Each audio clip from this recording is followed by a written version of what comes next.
जो व्यक्ति अपने श्रेष्ठ जनों को प्रातः काल उठ करके प्रणाम करता है उसको 4 चीजें बिना मांगे मिल जाती हैं, आयु, विद्या, यश और बल। चत्वारि तस्य वर्धन्ते आयुर्विद्या यशो बलम।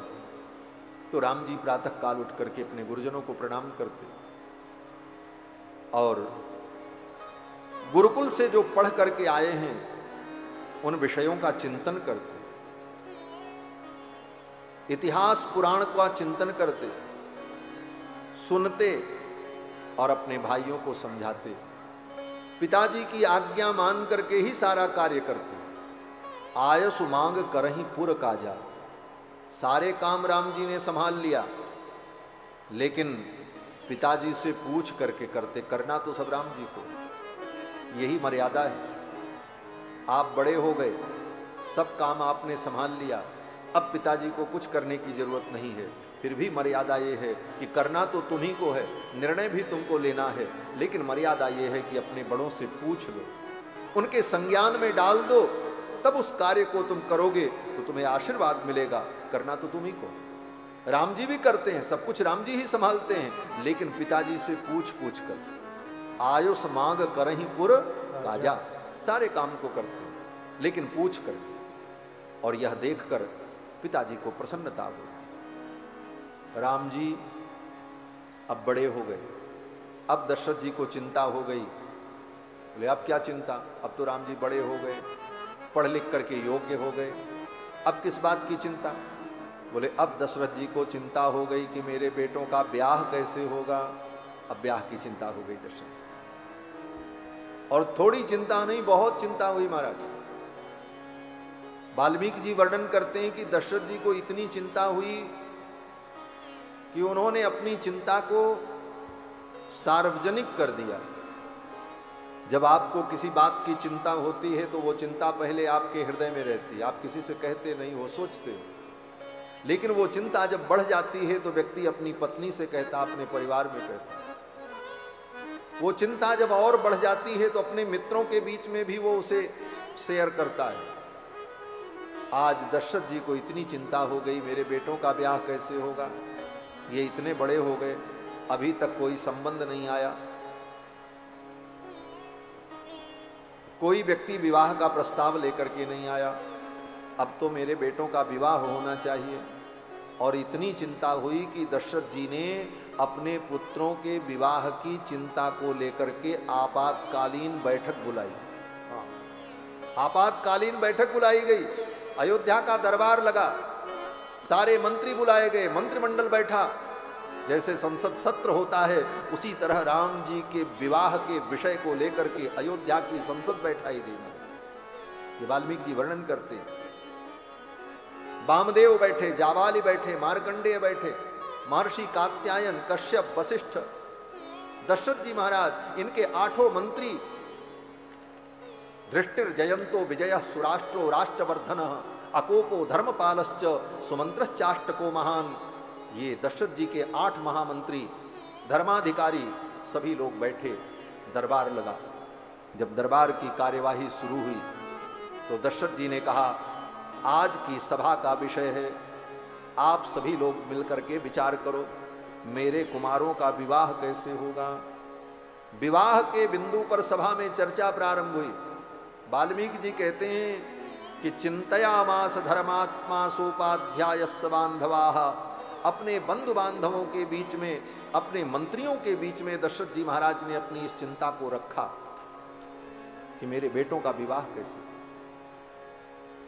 और ये चर्चा जब प्रारंभ हुई अयोध्या की संसद में, क्योंकि ये छोटा मोटा काम नहीं था, बहुत बड़ा काम था। संसद में सर्वसम्मत से प्रस्ताव पास होगा तब ये कार्य होगा, ऐसे थोड़ी होगा। ये विषय जब रखा गया, चर्चा हुई, और ये सब चर्चा हो रही थी, तब तक सूचना मिली कि विश्वामित्र जी आ गए। उधर विश्वामित्र जी को भी चिंता हो गई थी। विश्वामित्र जी को क्या चिंता हुई? बोले विश्वामित्र जी के यज्ञ में असुर लोग विघ्न करते थे, उनका यज्ञ पूरा नहीं होता था। तो विश्वामित्र जी ने मन में सोचा असुरों के संहार के लिए भगवान का अवतार हुआ है, क्यों न मैं अयोध्या जाऊं और अयोध्या जाकर के राम लक्ष्मण को लेकर के आऊं, उनके द्वारा असुरों का संहार हो और यज्ञ पूर्ण हो। ये चिंता विश्वामित्र जी को हुई। गाधि तनय चन मन चिंता व्यापी, हरि बिनु मरहि न निश्चर पापी। विश्वामित्र जी के मन में चिंता हुई कि भगवान के बिना ये पापी मरेंगे नहीं, इनको मारने के लिए भगवान को आना पड़ेगा, तो क्यों न मैं अयोध्या जाऊं और राम लक्ष्मण को लेकर के आऊं। इस चिंता से व्याकुल होकर श्री विश्वामित्र जी महाराज अयोध्या के लिए चल पड़े। और देखो कितनी अच्छी बात है, मारीच और सुबाहु के कारण, इन राक्षसों के कारण सभी लोग दुखी थे, लेकिन इन राक्षसों के संहार की चिंता किसी को नहीं हुई। राजा दशरथ भी समर्थ थे, लेकिन राजा दशरथ जी को चिंता नहीं हुई कि ये असुर कैसे मरेंगे, इनको कैसे समाप्त किया। उधर राजा जनक जी हैं, उनको भी चिंता नहीं हुई। बड़े बड़े पृथ्वी पर राजा थे, लेकिन किसी राजा को ये चिंता नहीं हुई कि इन दुष्टों का संहार कैसे हो, समाज का कल्याण कैसे हो। इसकी चिंता किसको हुई? बोले विश्वामित्र जी को।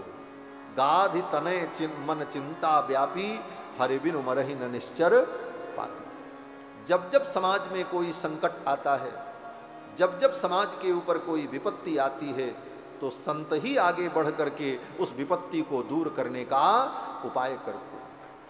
संत ही आगे बढ़ते हैं। विश्वामित्र जी आगे बढ़े और विश्वामित्र जी ने विचार किया, अब प्रभु श्री राम को लेकर के आना होगा और उन्हीं के द्वारा इन असुरों का संहार होगा। गाधि तनय मन चिंता व्यापी, हरि बिनु मरहि न निश्चर पापी। और इस बहाने भी मैं राम जी का दर्शन कर लूं जाकर के अयोध्या में। एहू मिस देखूं पद जाई, कर विनती आनो दो भाई। ये सोचकर विश्वामित्र जी महाराज अयोध्या के लिए चल पड़े और अयोध्या पहुंच गए। और अयोध्या में राज दरबार के द्वार पर पहुंचे और द्वार पर पहुंच करके विश्वामित्र जी ने सेवक से कहा कि जाकर के महाराज को कह दो कि गाधि तनय विश्वामित्र आए हुए हैं, आपसे मिलना चाहिए। और उधर सभा चल रही थी, राम जी के विवाह का प्रस्ताव रखा गया था और उस पर चर्चा चल रही थी। और तब तक दूत ने आकर के कहा कि विश्वामित्र मुनि आए हुए हैं। जिस श्लोक में राम जी के विवाह की चिंता का वर्णन है, उसी श्लोक की अगली पंक्ति में विश्वामित्र जी के आगमन का वर्णन। चिंतयामास धर्मात्मा सोपाध्यायस्य बांधवः। अपने बंधु बांधवों के साथ दशरथ जी महाराज इस विषय में चिंता कर रहे थे, तब तक विश्वामित्र जी आ गए। तस्य चिंतयमानस्य मंत्री मध्ये महात्मनः। अपने मंत्रियों के मध्य में दशरथ जी महाराज इस विषय की चर्चा कर रहे थे, तब तक दूतों ने आकर के कहा कि अभ्यागच्छन् महातेजो विश्वामित्रो महामुनि। विश्वामित्र महामुनि आए हुए हैं। और विश्वामित्र जी के आगमन का समाचार सुना तो दशरथ जी महाराज तुरंत उठ करके खड़े हो गए। सभा की कार्यवाही वहीं बंद हो गई और विश्वामित्र जी ब्राह्मणों को लेकर, अपने मंत्रियों को लेकर दशरथ जी महाराज विश्वामित्र जी का स्वागत करने के लिए चल पड़े। और जाकर के विश्वामित्र जी का स्वागत किया, प्रणाम किया, आदर पूर्वक विश्वामित्र जी को लेकर के आए। अब विश्वामित्र जी महाराज अयोध्या में आ गए हैं। अब विश्वामित्र जी राम जी को लेकर के जाएंगे। कहाँ जाएंगे? बोले मिथिला की ओर जाएंगे और वहाँ ले जाकर के राम जी का विवाह कराएंगे। तो विवाह की लीला तो भगवान की बड़ी अद्भुत है। राम जी का जैसा विवाह हुआ ऐसा विवाह किसी का नहीं हुआ। भगवान का भी विवाह ऐसा नहीं हुआ। कृष्णावतार में भगवान कृष्ण के 16,108 विवाह हुए, लेकिन किसी विवाह में कृष्ण भगवान को ये सौभाग्य नहीं मिला कि सारी सरहज उनकी आरती उतारती, गीत गाती और उनका ब्याह होता। ब्याह तो हमारे राम जी का हुआ।